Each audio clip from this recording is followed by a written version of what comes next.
Hi everyone, and welcome back to my channel.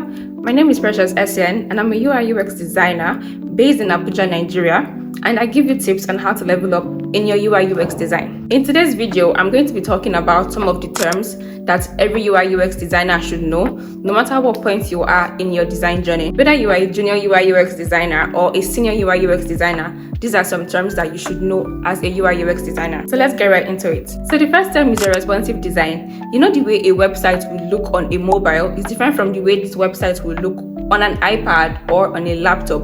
So that is what a responsive design caters to. So a responsive design is just a way of designing interfaces that can change automatically depending on the size of the device that is used to view this app or the website. You get it?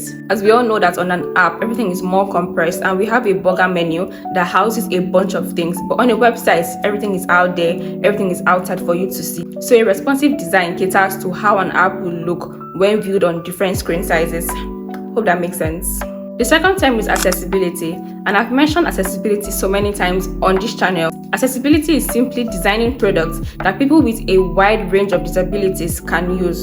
So anybody should be able to use an app or a website regardless of their health status. Now, some examples of accessibility that we should keep in mind while designing include color contrast. So while designing, we should use colors that complement each other very well and not colors that will make it look like your eyes are hurting while using the app. When it comes to text sizes as well, we should make sure that our text is very readable, and this is why it's good to use white space every time we are designing. The third term is GESTALT principle. Now, GESTALT principle is just a principle that is used to define how human beings group design elements together. For example, elements that look similar would be perceived to have the same function, and elements that are in close proximity to each other would be perceived to have the same function and to be related to each other than elements that are far away from each other. The next term is white space. White space is basically just the spacing between design elements. Now, the importance of white space is that it helps your design to be more readable. It enhances visual clarity and it reduces the chances of error, because if your elements are so close together to each other, the chances of your users making a mistake is going to be higher. The next term is a user persona, or just a persona. Now, a persona is a fictional character whose needs represent the needs of real users that is gotten based on real data.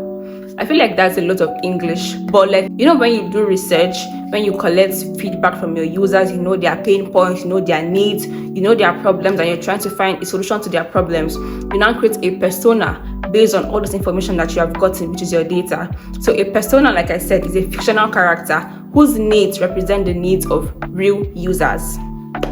You get. The next term is a wireframe. You cannot do UI/UX design or be a UI/UX designer without using this word on a daily basis. So what is a wireframe? A wireframe is simply a basic structure, a basic outline of an app or a website. So it's just sketches that show you how your designs would look as a final product. So a wireframe doesn't have much attached to it.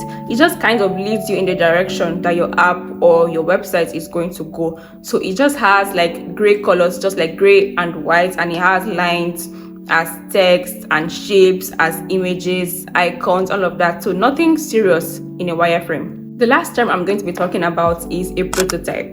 A prototype is simply just an interactive model that gives you a real-life simulation of what your app or your website is going to look like. So it shows you how your app will look when it goes from one screen to another screen, what happens when you press a button, when you hover over the button. So it gives you like a live feel of what the app is going to look like as a real life product. There are a lot more terms to know as a UI/UX designer, but these are just 7 of them.